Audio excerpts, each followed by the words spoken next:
Welcome to ఎథి centre channel. ఈ ఛానల్లో మనం స్టూడియోపురం నేరస్తుల సంస్కరణ గురించి చాలా విషయాలు తెలుసుకుంటున్నాం.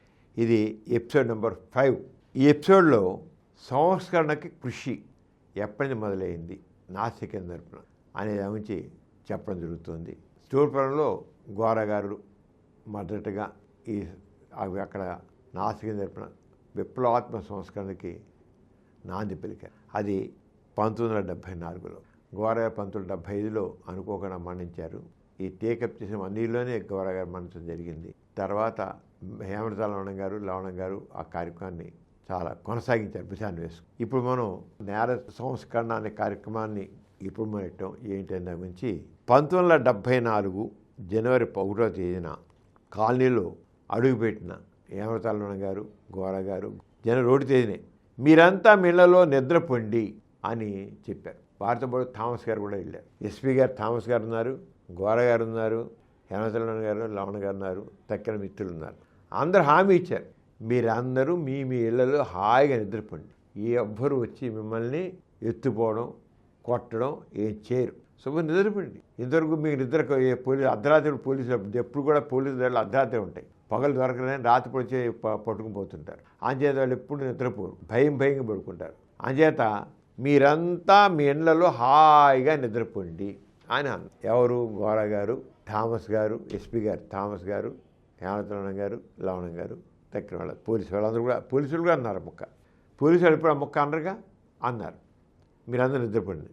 ఆ మాటల్ని ఎవరు నమ్మల.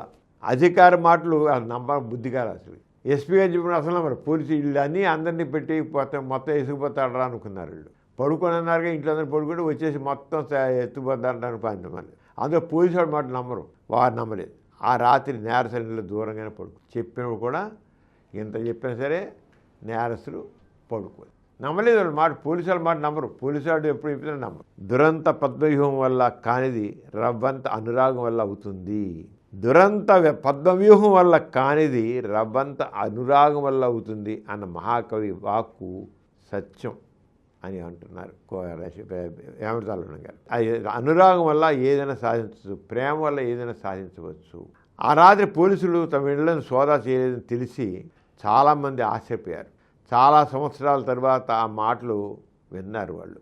అయినా వారికి నమ్మకం కలగలేదు. ఆ తర్వాత 2-3 రోజుల వరకు ఊరి బయట పొలాల్లోనే మగతగా నిద్రపోయారు. ఎంత చెప్పినా, పోలీసులు చెప్పినా, గోరగారు చెప్పినా, హేమలత లవణ గారు చెప్పినా, ఎవ్వరు చెప్పినా నమ్మల. అంచేత ఇళ్లలో ఉండల.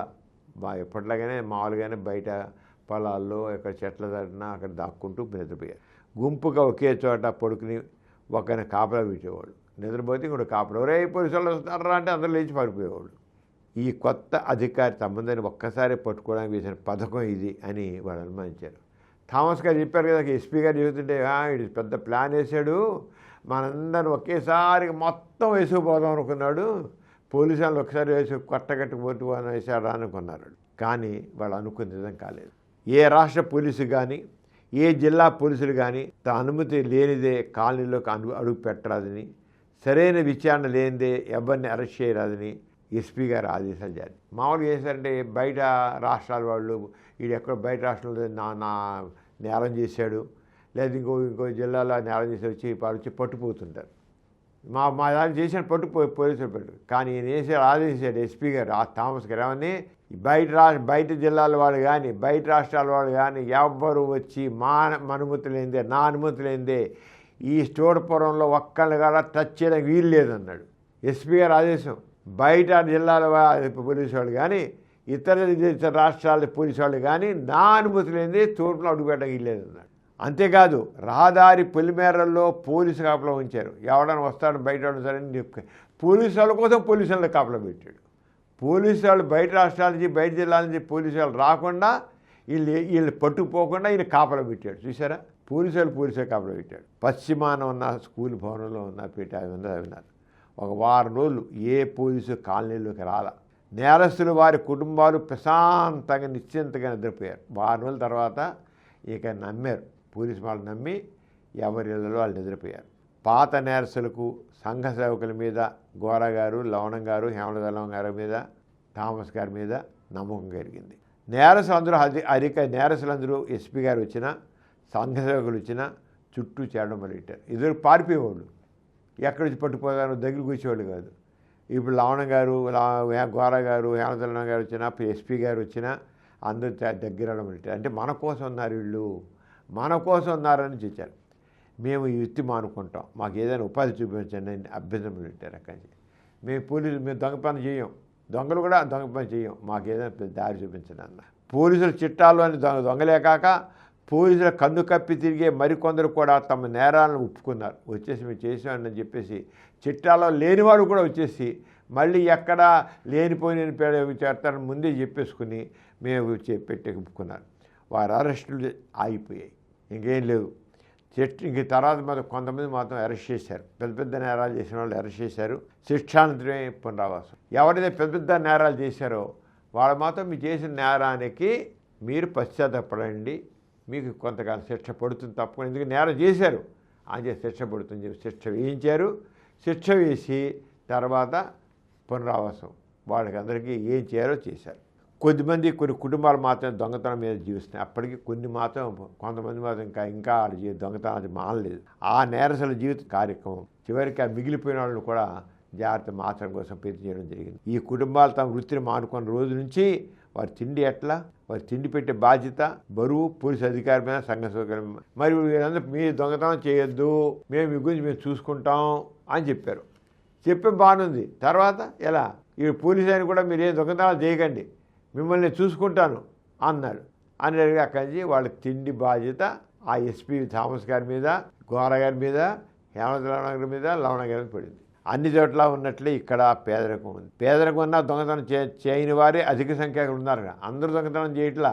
నేను మొట్టమొదటి చెప్పాను మీకు, తూర్పులో ఉన్న వాళ్ళందరూ దొంగలు కాదు, కానీ దొంగతనం చేయకుండా ఉన్నప్పుడు కూడా వాళ్ళు ఏదో చిన్న వృత్తి కూలి పని చేసుకుంటున్నారు, అక్కడ ఏదో దీంట్లో పని చేసుకుంటారు, ఐఎల్టీడీలో అట్లా పని చేసుకుంటున్నారు, చిన్న వ్యవసాయంలో ఇక్కడ కూలి పనులు చేస్తున్నారు. అయినా సరే వాళ్ళు దొంగల కింద లెక్క. ఎందుకని ఎరుకల వాళ్ళందరినీ తీసుకొచ్చి తోడుపనులు పెట్టేశారు. నేరస్తుల కాలనీ అందరిని పెట్టేశారు. మీకు అక్కడే చెప్పారు ఆవిడ, యూనివర్సిటీ వైస్ ఛాన్సలర్ గారు, ఆమె ప్రసన్నశ్రీ గారు. నేను కూడా తోడుపని చూసింది దాన్ని, కానీ ఆవిడ నేరం చేయలే. వాళ్ళ నాన్నగారు కానీ వాళ్ళు ఎవరికి నేరం చేయలే, చదువుకు పైకి వచ్చారు. కానీ ఆ తోడుపని నుంచి వచ్చినాడు ఆవిడ. తోడుపనులు వాళ్ళందరూ నేరస్తులు కాదు, తోడుపనులు దొంగలు కాదు. చాలామంది వాళ్ళందరి ఆ ఎరకల యానాది జాతులు ఉన్న వాళ్ళందరూ, సంచార జాతులు వాళ్ళందరూ తీసుకొచ్చాక పెట్టేశారు. పెట్టితే కొంతమంది బాగుపడ్డారు, కొంతమంది ఇంకా కొనసాగిస్తున్నారు వాళ్ళ నేర. ఆ బీసీ గారు చెప్పడం నిజంగా ఒప్పుకోవడం, మేము కూడా స్టోర్ పని నుంచి వచ్చాము ఒప్పుకోవడం చూసారా, చాలా గ్రేట్, చాలా గ్రేట్. అంటే ఆవిడ అనుభవించింది. ఆ బీసీ గారు స్టోర్పురంలో ఉండబట్టి స్టోర్పురం వెనకల్లా మనుషుల్ని ఎంత హీనంగా చూశారని ఆ హీనమైన బ్రతుకుల్ని ఆవిడ అనుభవించింది. మనుషులు చదువుకుంది, పైకి వచ్చింది, ప్రొఫెసర్ అయింది, యూనివర్సిటీ వైస్ ఛాన్సలర్ అయింది. ఎక్కడుంది మనిషికి నేను బాగుపడాలి అనుకుంటే బాగుపడతారు. ఆ బాగుపడాలి, నేను బాగుపడాలి అనే ఒక భావాన్ని, మనుషులకు సంకల్పాన్ని రేకెత్తించే ఆశగా అందరిలోను, మిగిలిన వాళ్ళందరిలోను.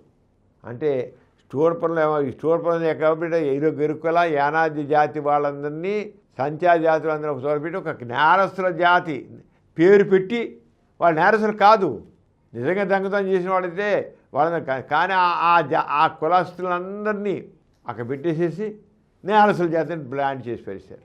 ఎంత గవర్నమెంట్ చట్టం, బ్రిటిష్ గవర్నమెంట్ చేసిన చట్టం అది, భయంకరమైన చట్టం అది. పుట్టి తెగించి వాడు ఆ నేరస్తుల జాతి కింద లెక్కన. ఓ మంచి మనిషి పుట్టినా సరే ఆ కులం దగ్గర, ఇప్పుడు కులం మరి చూడండి, ఇప్పుడు అంటరాని కులం అంటారు, పుట్టుకుతో అంటరాని లెక్కేస్తారు వాళ్ళని. పుట్టుకతోనే వాడు అంటరాని వాడికి లెక్క, మనిషి పుట్టుకు తర్వాత మనం చూసి మీకు అదే అర్థం అప్లై చేసుకోండి. తక్కువ కులం, నిబ్బర జాతి కులం, ఎస్సీ అయితే వాడు హరిజన్ అయితే అంటారు, వాడు పెయింటి వాడు పుట్టువాడు ఎంత మంచి కులం, ఎంత చదువుకున్న వాడు పుట్టినా సరే అంటరారు వాడు కదా, అంటరారు కులానికి సంబంధించిన వాడు కదా. ఈ నేరసేతులు అక్కడే బీసీ గారు అక్కడే చెప్పారు గొప్ప విషయాన్ని. ఎంత హీనంగా మనుషులు చూశారు ఆ కులంతో ఉన్న వాళ్ళని అర్థం చేసుకోండి విషయం. ఇవి అంటరాని వాళ్ళు చూశారు అక్కడే, చదువుకుంటారు, ఐఏఎస్ ఐపీఎస్లు అవుతున్నారు, కానీ వాళ్ళు జనం దృష్టిలో వాడు ఫలానా క్యాస్ట్ వాడరా, ఫలానా వాడరా, వీడు పొడి చేసాడు, వీడే మామూలుడు, నెత్తి డ్యామేజ్ పెడితే చెల్లుబాటు కాని వాడు, కొద్దిగా ఎక్కువ కులం అయిన వీళ్ళు ఆడరా అదిరా అంటాడు వీడు. ఎక్కడ మన సమాజంలో తప్పని అక్కడ ఆలోచించండి. అందుకే మేము మనుషులమే అన్నారు వాళ్ళు. అంచేత పోలీసుల చిట్టాలో లేదు దొంగలే కాక పోలీసులు కన్ను కప్పి తిరిగే మరికొందరు కూడా తాము నేరాలను ఒప్పుకున్నారు వాళ్ళు చేశారన్నమాట. అన్ని చోట్ల ఉన్నట్టు ఇక్కడ కూడా పేదరికం ఉంది. పేదరికం ఉన్న దొంగతనం చేయని వారు అధిక సంఖ్యాకులు. మనిషి హృదయం జాతి కులం మతంతో సంబంధం లేకుండా నీతి నిజాయితీని ఆచరించాలని కోరుతుంది. దొంగను పేదవాడని అనడానికి వీలు లేదు. అలాగే నీవు దొంగవేగా, నీకు మేము ఇంకా ఇవ్వాల్సి ఉంది ఏముంది, నీ అంతటి నువ్వు బతుకు అని అనడానికి కుదరదు. కనుక దొంగ అయిన వాడు పేదవాడు అజ్ఞానుకునే మనం అతని వృత్తిని మార్చడానికి మరో వృత్తి చూపించాలి. కానీ దొంగ వృత్తిని మార్చాల్సిన బాధ్యత సభ్య సమాజం పైన కూడా ఉంది. పోలీసుల చట్టం శిక్ష వరకు అమలు పరచగలరు. స్టూర్పురంలో 6,000 జనాభాలో దాదాపు ఏ కొద్ది మందో నేరస్థ జీవితం. స్టూర్పురంలో 6,000 జనాభాలో 6,000 మంది జనాభాలో ఏ కొద్ది మందో నేరస్థ జీవితం. మిగిలిన అధిక సంఖ్యాకులు కష్టించే శ్రమజీవులు, రైతులు, ఉద్యోగులు, పెద్ద పెద్ద ఆఫీసులు ఉన్నారు. వారికి నేరస్థ జీవితం నచ్చదు. ఇతర గ్రామాల్లో పట్టణాల్లో దొంగలు ఉన్నారు. వారు ఇతరులు కలిసి ఉన్నట్లే ఇక్కడ కలిసి ఉంటారు తప్పదు. కనుక జీవితాన్ని గౌరవప్రదమైన మార్గంలో మార్చుకుంటామన్న నేరస్తుల అందరి పేర్లు హాజరు పెట్టబడింది. ప్రతిరోజు వారు పోలీసులు ఎదుటి సంతకాలు చేసి వారు కాలనీలోనే ఉన్నట్టు తెలుసుకునేందుకు ఏర్పాటు చేయబడింది. 5 సభ్యులు గల కమిటీని పెద్దలుగా ఏర్పరచుకున్నారు. పోలీసు అధికారి సంఘ సేవకుల ప్రోత్సాహంతో ఈ చేతులు ఆడవారి మెడల్లో గొలుసులు తెంపినవి ఇప్పుడు పలుగు పుట్టుకోమంటే అన్న దొంగ కూడా వారి దారికి వచ్చి కష్టపడుతున్నాడు. మటోడు ఏమన్నాడు దొంగ, ఈ చేతులు ఆడవారి మెడల్లో గొలుసులు తెంపాయి, ఇప్పుడు మేము పలుగు పుట్టుకుంటే ఎలాగా అన్నారు. కానీ ఎప్పుడైతే ఘోరంగా బతకాలని చెప్పారో ఆ మాటలు మార్చేశారు. పోలీసు అధికారి ఉద్దేశం ఏమిటో, సంఘ సేవకుల కార్యక్రమం ఏమిటో ముందు ఆ కాలనీలో వారికి నేరస్తులకు అర్థమైంది. కానీ పోలీసు అధికారులు సంఘ సేవకులు కాలనీలకు వెళ్ళినప్పుడంతా నేరస్తులే చుట్టూ చేరడం, ఇది మా దొంగల సభ, పెద్ద మనుషులు మీరు రావద్దని నేరస్తులు కాని వారిని నేరస్తులుగా దూరంగా ఉంచడం వలన దొంగలు కానివారు అనే విభాగం కాలనీలో ఏర్పడింది. ఆ సంస్కరణ కార్యక్రమం చివరి వరకు అడ్డు జరుగుతూ వచ్చింది. ఆనాడు ముఖ్యమంత్రి జల వెంగళరావు గోరా గారు, లవణ గారు, హేమదల గారు కలిశారు. అప్పుడు ముఖ్యమంత్రిగా జల వెంగళరావు ఉన్నారు. హేమదల లవణ గారు ఈ స్టూర్పురం నేరస్తులు మంచి పోరుగా మార్చే సంస్కరణ కార్యక్రమానికి ఆయన చెప్తే వివరంగా చెప్తే జల వెంగళరావు తన పూర్తి సహకారం ఇస్తానని, దానికి అనుగుణంగా రూపొందించే కార్యక్రమాలు ఏమున్నా తనకు అవ్వాల్సినగా కోరారు. పూర్తి ఉన్నారు జల వెంగళరావు ముఖ్యమంత్రి గారు. గోరా గారు, హేమదల లవణ గారు వెళ్ళారు. హేమదల లవణ గారు డీటెయిల్గా అన్నీ చెప్పారు. చెప్తే జల వెంగళరావు సీఎం ఆయన నేను పూర్తిగా ఇస్తాను అని అన్నాడు. కాలనీ కరెంటు, సంస్కృతమైన నేరస్తులకు ఉపాధి కల్పన, చదువుకునే పిల్లలకు హాస్టల్ వసతి, చదువుకుని ఉద్యోగులైన యువకులకు ఉద్యోగాలు, ఆసుపత్రి అభివృద్ధి, అక్కడ ఆసుపత్రి పెట్టారు. ఏదైనా పరిశ్రమ ఏర్పరిచి స్త్రీలకు పనికి అలవాటు చేయడం, వారికి పంచి ఇచ్చిన పొలాలు, నీరు, ఎరువులు, విత్తనాలు మొదలైన కార్యక్రమాలు వారు ముందు ఉండడం జరిగింది. ఇవన్నీ పెట్టారు. ఇవన్నీ ఇవ్వాలి, ఇలా చేయాలని జల వెంకటరావుకి చెప్పారు. జిల్లా అధికారులు పోలీసు అధికారులతో చర్చల వలన సంవత్సరానికి సుముఖత తయారు చేయడం జరిగింది. అన్ని మూలల నుండి పునరావాసం అనుకూల వాతావరణం అనుకుంది. ఇక నేరస్తులకు మేమంటే గట్టి నమ్మకం, అంటే లవణ గారు హేమదల లవణ గారిని గట్టి నమ్మకం ఏర్పడింది. హేమదల లవణ గారు చెబుతున్నారు, మా పనులు మా కృషి వారి కొరికే వాళ్ళు గ్రహింపు రావాలి, మా అభిమానం వస్తే కానీ మా పని ఇంకా సులువు కాదు. మేము తీసుకున్న కొన్ని పనులు వారిని ఎంతో మత్తపరిచాయి, అమ్మ నాన్న అని పిలవడం ప్రారంభించారు. అంటే మొట్టమొదటి వాళ్ళు అంత ఇది అవ్వలే, కానీ ఎప్పుడైతే పనులు మొదలెట్టారో అప్పుడు వాళ్ళు చివరికి మా అమ్మ మా నాన్న అని లవణ గారిని హేమదల లవణ గారిని అని మొదలెట్టారు. ఈ చేతుల బంగారు గొలుసు తెంపినవి వీటిని మట్టి పరిక అనిన బల్లాని వెంకయ్య అరిచేతిలో దొంగతనంతో పరుగు దిగబడి చీవుతో వాచిపోయింది. విపరీతమైన బాధను భరిస్తున్నాడే కానీ ఆసుపత్రికి వెళ్ళలేదు. పోలీసు భయం వల్ల అసలు ఆసుపత్రి చూడలేదు. ఊహ తెలిసినప్పటి నుండి ఈ అతని చేతులు పరుగుపడి ఇంత వాచిపోయింది. కానీ ఆసుపత్రి ఇప్పుడు భయం మాట, పోలీసులు వెళ్తే మరి జైలు పెట్టేస్తారని ఎంతో బలం చేసి వెంకయ్యని ప్రభుత్వ ఆసుపత్రి పాపలోకి తీసుకెళ్ళడం జరిగింది. హేమదల తీసుకెళ్లారు. చిన్న ఆపరేషన్ చేయాలన్నారు డాక్టర్ గారు. వెంకయ్య చేతి మీద చిన్న బ్లేడ్ పెట్టగానే అతను అరిచిన అరుపుకు డాక్టరు చుట్టుపక్కల వారు అదిరిపడ్డారు. వెంకన్న మాట్లాడే ఒక్కొక్క బూతు డాక్టర్నే కాదు హేమదల లవణ గారిని కూడా తిట్టినట్లయిందట. అయినా ఎంతో సహనంతో డాక్టర్ ఆపరేషన్ ముగించేసి కట్టుకట్టారు. వారం రోజులుగా నిద్ర లేని వెంకన్న బాధ ఉపశమనం కలగగానే అతనిలో పశ్చాత్తాపం వేసింది. హృదయంలో ఎక్కడో దాగి ఉన్న మర్యాద తొంగి చూసింది. డాక్టర్కు చేతులెత్తి నమస్కరిస్తూ క్షమించమని కోరాడు. తిట్టడిగా ముందు డాక్టర్ని అంచేత క్షమించి కోరాడు. డాక్టర్ వెంకన్న భుజం తట్టి నీతిగా బ్రతకడం కూడా అలవాటు చేసుకో అన్నారు. హేమలతల గారు వాళ్ళు సేవ దృష్టితో ఆలోచనలు రేకెత్తించారు. వారు పూర్తి నమ్మకంతో వ్యవహరించేవారు. ఇజ్రాయెల్ 16 ఏళ్ళ వాడు, ఇజ్రాయెల్ అక్కడ ఉన్నవాడు 16 ఏళ్ళ వాడు క్షయ రోగంతో కృషించిపోతున్నాడు. అది గుంటూరు ప్రభుత్వ ఆసుపత్రి తరలించారు. కానీ తరలించిన రోజే అతను మరణించాడు. ఒకరోజు లవణ గారు హేమలతల లవణ గారు కాలనీకి రాగానే రోజు కూర్చున్న చెట్టు నీడన చర్చికి ఎదురుగా పేకాట ఆడుతూ మా చిన్న మాట మీద తగదా వచ్చి కొట్లాడి జరిగింది. ఆడు వచ్చి కూర్చున్నారు. హేమలతల లవణ గారు కూర్చోగానే అక్కడ ఉన్న వాళ్ళు దయచేసి వచ్చిన దెబ్బలాడు వచ్చింది. దెబ్బలు కొట్టుకోవడం మొదలెట్టారు. రక్తాలు కారాయి. ఆ దృశ్యం హేమలతల కళ్ళకి ఎంతో బాధ కలిగించేది. ఆయన ఎక్కడైనా ధైర్యం తీసుకుని గాయపడిన వారికి పెద్ద చికిత్స చేసి ప్రభుత్వ ఆసుపత్రికి పంపించారు. అక్కడున్న ఒక నడికా స్త్రీ అన్నదట, మా పనులు మా పోట్లాడు చూస్తే నీకు భయం కలగట్లేదమ్మా అని అడిగారు. ఆవిడ, ఏమ్మా చూసావా మా పనులు మా పోట్లాడు చూస్తే నీ భయం కలగట్లేదు, ఇలా వచ్చేది ఇంత సేవ అంటూ వస్తున్నాను అని ఇవన్నీ వారికి అలవాటు పడిన దృశ్యాలు అన్నట్లు భయం కన్నా మీ మీద జాలి వేస్తుంది అన్నట. హేమలతల గారు భయం కన్నా మీ మీద జాలి వేస్తున్నారు. తాగిన వారు మా వద్దకు రాకూడదు, మేము మాట్లాడం అని హేమలతల గారు అన్నారు. తాగిన వారు మా వద్దకు రాకూడదు, మేము మాట్లాడం అన్న నియమం కూడా వాళ్ళు కొంత ప్రవర్తన మార్చింది. ఒకరు మాట్లాడితే 100 మంది ఒకేసారి అరిచి చెప్పేవారికి వినేవారు కూడా వినపడిన విధంగా సమాసాలు అరుపులు తిట్ల తోరణాలు మార్చే మనస్తత్వం వచ్చే కొద్దిమంది మమ్మల్ని ఆనందపరిచింది. మేము చూపుతున్న సహనం, మాలో వాళ్ళు రోజు కనబెడుతున్న నిజాయితీ, వారి సంక్షేమం కోరి వారి అభివృద్ధికై వారి కొరకు మేము అధికారుల చుట్టూ మంత్రుల చుట్టూ తిరగడం, మా శ్రమ చేసిన నేరస్తులు గుర్తించడం కాక మాపై గౌరవం శ్రద్ధ పెంచుకున్నారు. మా మీద చక్కగా అందరికీ అభిమానం కలిగిందని హేమలతల గారు చెప్పారు.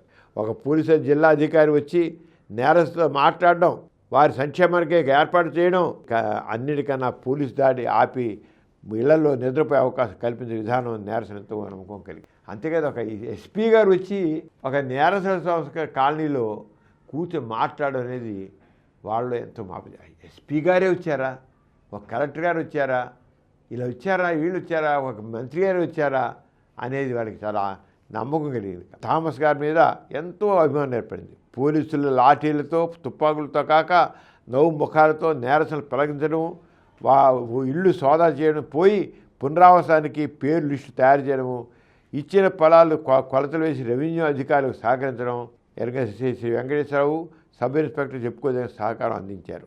వీళ్ళందరూ కూడా నేరస్తులు ఎంతో మార్పుకు చేశారు అని చెప్పి ఈ విధంగా నేరస్తుల సంస్కరణ కార్యక్రమం ఎలా జరిగింది ఏంటనేది ఇది తెలుస్తున్నాం. నెక్స్ట్ ఎపిసోడ్లో మరి ఇంకా సంస్కరణ కార్యక్రమం ఎలా జరిగింది, వీళ్ళకి పొలాలు ఇవ్వడం ఏంటి, ఎలా వ్యవసాయం చేసుకున్నారు, వాళ్ళు అవన్నీ ఎలా మార్పు చేశాయని నెక్స్ట్ ఎపిసోడ్ నుంచి తెలుసుకుని ఇంకా చాలా ఉన్నాయండి విషయాలు తెలుసుకోవాల్సింది.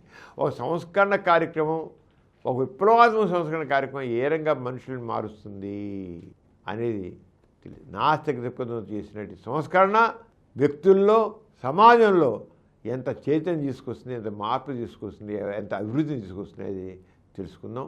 దానికి ఈ నేరస్తుల సంస్కరణ కార్యక్రమం మీకు ఎంతో విజ్ఞానాన్ని, నాస్తిక దృక్పథాన్ని మీకు తెలియజేస్తుంది. ఈ కార్యక్రమం మీకు ఎంతో నచ్చింది కదా. ఇటువంటి మరిన్ని వీడియోల కోసం అనతి కాలంలోనే 20 కోట్లకు పైగా వ్యూస్ సాధించిన సమరం ఛానల్ సమర్పించు యతీష్ సెంటర్ ఛానల్కు సబ్స్క్రైబ్ చేయండి, లైక్ చేయండి, మీ ఫ్రెండ్స్కి షేర్ చేయండి. అలాగే ప్రక్కనున్న గంట సింబల్ని ప్రెస్ చేయడం మర్చిపోకండి.